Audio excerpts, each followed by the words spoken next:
தூக்கத்திலும் உன்னை யோசிக்கிறேன், துயரத்திலும் உன்னை நேசிக்கிறேன்.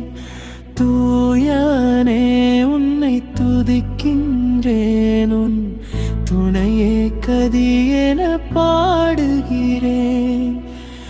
ஆசையுடன் உன்னை நாடுகிறேன், அந்த ஆர்வத்திலேதான்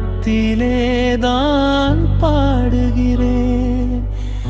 இறைவா உன்னை தேடுகிறேன், அந்த ஏக்கத்திலேதான் வாடுகிறேன், அந்த ஏக்கத்திலே